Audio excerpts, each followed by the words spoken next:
ayi yenka awurade nyankopɔn ne da due sɛ awurade de ne da due akyɛ ene da due awurade pɛsɛ ɔne me kasa kyerɛ wo ma mi sikani papa sikani ye study niema bi hu sɛ onipa bi nya ne ho a na ne namfo dada no a ɔno won hyɛ ase bɔɔbra no na wa reject won ne namfo dada no ɔno won hyɛ ase ɛwɔ class 1 na wɔne won ɛdɔ ɔno won gye paa ne baade ahodoɔ no onya ne ho pɛ na wa reject ne namfo no otumu koduru US mam Spain mam Italy mam Germany any different other countries and ampo otigana hanom na wa de ne ho na wanya ne ho a afede ne namfo ye sikafo afena namfo bi frɛ na wa ka kyerɛ ne yire ana ne ba sɛ Ghana fo pesika Ghana fo ye sikani bre meanwhile bere na ye ne te ha no a ye ne no nyina bre no na ye nyina nso ye pesika ana kurumu a wɔkɔ so no nso o pesika enya abo ana wo hwehwɛ nti na pesa me no kasa kakra bia ebe na awurade apede wasie ɛdeɛ na wo yɛ wo namfo dada no wani gye wɔn ho woni wonda so bom wo frɛ wɔn wo biribi pa wo de ma wɔn anasa wadamfo bia bisa obra me pa ɔkyewo na wɔbɔ udin dɛdɛdɛ ebi kora na wɔbɔ ugai dem bi na wɔbɔ ebia saman na nso agye so saman ebia na wɔbɔ udin bibi na wafrɛ na wɔne wakasa oh me phone bi o in fact me o sika kakra o me pesa me de send o na nka o di bi so toma me anasa bibisa na bra na motega na no se ekomo de wadamfo ikuro tumu yi ni sika e de to aduane ma woni no bomu ye de e di aduane no ene nyankopon pagya wo de usi bia ye ekoro no usi Ghana fo pesika na wo de opa abo ana de ne wo ye wo hono no mu ntua oka na berna na wo Ghana no na wo ye aduma wo nje sika ye wo wi asimu kan Bible a o si sika tumi ade nyina ye sika ye ade bia ne ho yie ahemfo bebre ebai e wo twere kronkronum nyankopon mu e wo Israel mamu any different other areas different other countries ni nations na wo sika a awurade nyankopon e ne hyira won ebi so fa kwambɔ ne so na wanya na ho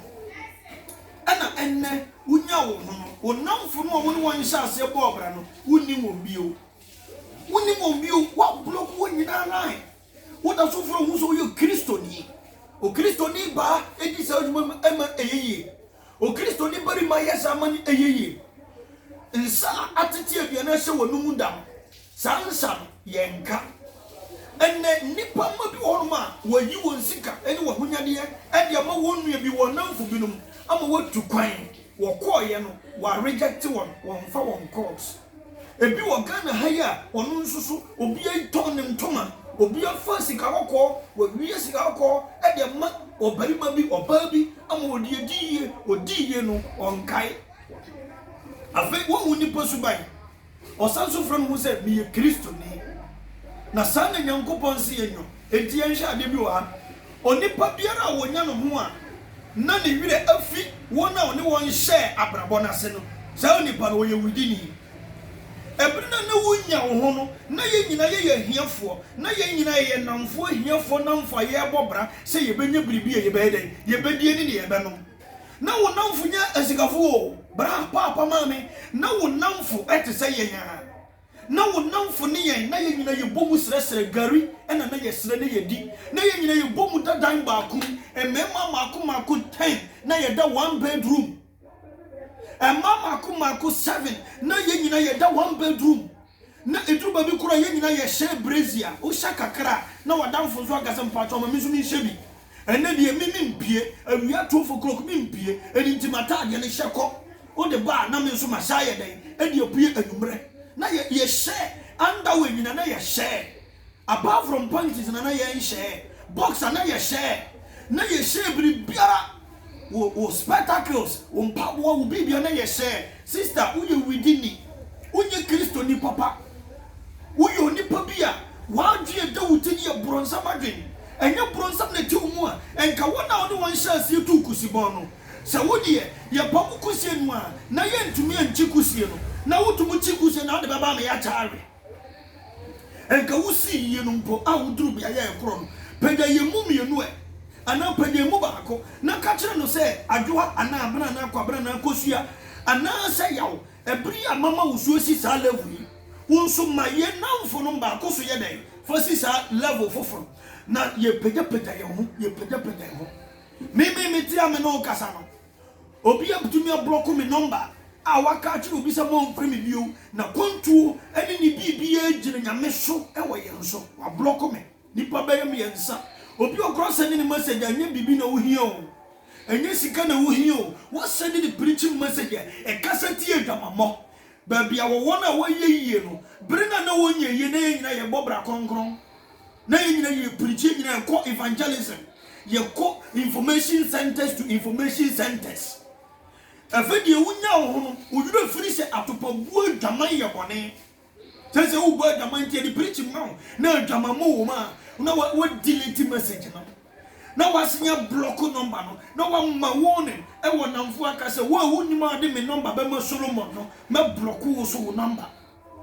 o wuni pada sani ebra wo problem no ebra ne ho akye no ebra ye nyina ye nam no na nyina se Chalewa TV ya na ye nyina ye den ye hye me da so hye me ndai hye e me nya billions of dollars me se Chalewa erebentia efiri se kwanya wo fa so e do aburofuo no kwanya wo fa so di twan fofo no kwanya wo fa so wo di do wasase no sa kwanya na wo fa so di kubu oburo meboa why na wo fa kwan bone so wo fa kwanya nwere wo so na wo bom bone ado na wo kodua oburo na wo twan fofo twan pam kese na wo dua oburo na nya sa kwan na so no be fa di ebu oburo no eye hwan e na wo wiase obeza kwai wo yaso na nam Chalewa ti yaso na nam ena ye benya mpaboa kese ntade wo yaso na nam ena bebe otai enti se wo botai ama wo wire mfiri t-shirt se wonya shoe ni mo kusa ama wo wire mfiri Chalewa ti se wonya dampase ma ema wo wire mfiri kurase wate enipa ye nipa boni na Kristofo ye nipa bonefo ma me nchiro quotation mi ansa pa me nka nchiro wusu ande abomoden na fe eya na wo sue ni yie ye ka Kristofo ebie wo Bible 3 times Kristofo Antiochia ena wo frɛ nipa ma wo gi Yesu di yi no wo frɛ wo Kristofo Antiochia first second Festus Agrippa Paul preaching sama Festus Agrippa ka kyerɛ ne sɛ Paul wo mu masue bebrebe na mo wa bodam ɔse ohini ni onyamfo me modam o preaching sa o sinka wo ya mama ye Kristo ni etosu tu ena Peter nso kan se ye huna mane ti se Kristofo a ma ye mane mu ya ba mi ensa pe from Genesis to Revelation Christian di wo mi ensa pe ena obi anya tini ni o ena obi anya tini ni obi ye Kristo ni na me ka chero se sister bra se wo ye tini ni pa wo ye ni pa wo ye tini ni a na wonye Kristo ni a enka wonye se de wo ye no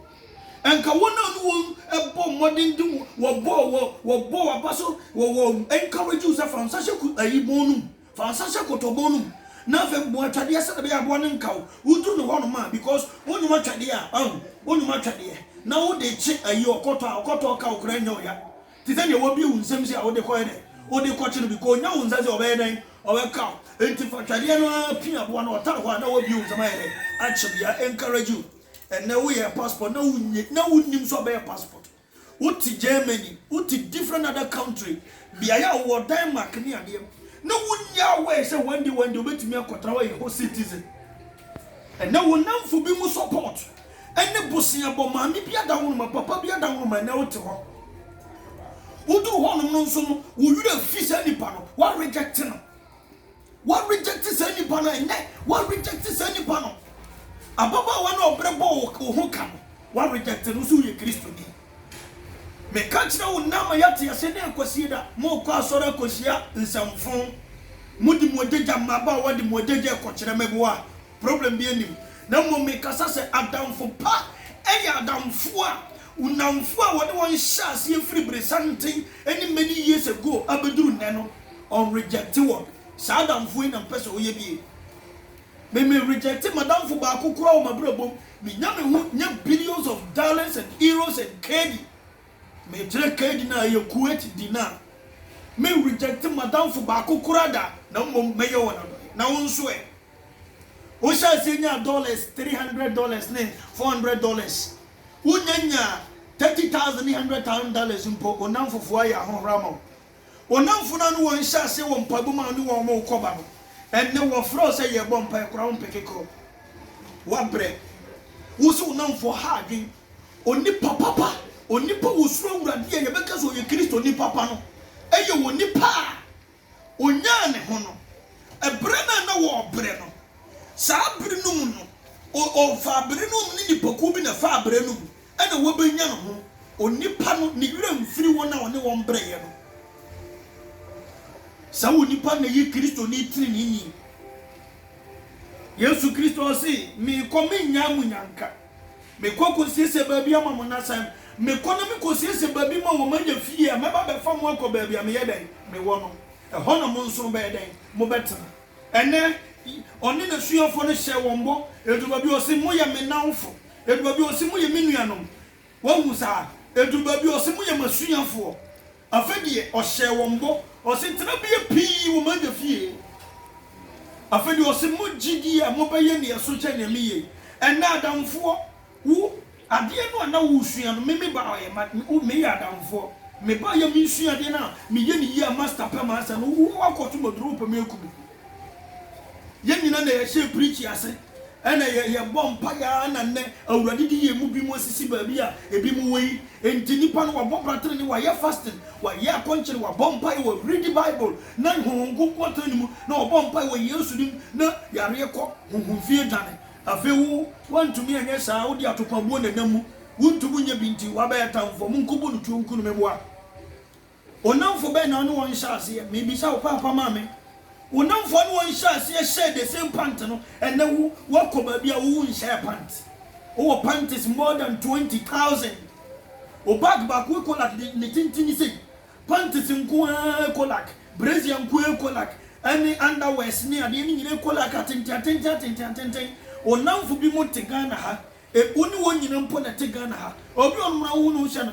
akoso na tekai mu yo akoso we kura ni kunu o ware ni enam ne so na oye den ohunu no ensu na akoso anya den omfra mi bi wo ye ni pabonefo enye nyame hu na tiu mu se nyame hu na tiu mu a enka wo nyesa enti kai enna amene wo kasai onamfo ma ne won hyase no a na woni wonyina dadan ba akomu na mo ye adwuma no se nyame pagya wa bo modin so be pagya wo mu bi na waka kire mu ba ko se usu pagya ba ako na ye pagya ye ho ma menka kire ebiri na ye hiafo mi repeat ye hiafo no a ye dadan ba akomu no ana eduruba bi kura praya ye de be pradam kura na ye nya bi na ye nyina ye hye atade ba kutum bi se solo watade bulu no na won hye ma memfa nhye watase na memfa mpia bonten kobra menche na me de atade na mmaw ye dampo ba koso ye die aduane ba ko tu nsa didi kai bra sister kai akwantu wutu ye kura no ene gana ha wuti wonya wo no kura ena wonamfuru bi so ena monipa bi so na ma wo ye den uduru sabe no ena wa reject won wonye obone wa yo obone kura siesie onipa mfonzo wonipa ho na kai sabri amerika wi na ye nyina ye hiafo na ye nyina ye ya ho kyerefo na ye nyina ne ye bedi mpo ayede nsu ye benu mpo na ayede na ye mokoro no na ye nam so na wofre ya koromfo na ye nu wi so na wofre se nu wi enne nya me pagya wo no onamfo ye sikafo woni sikafo na biwom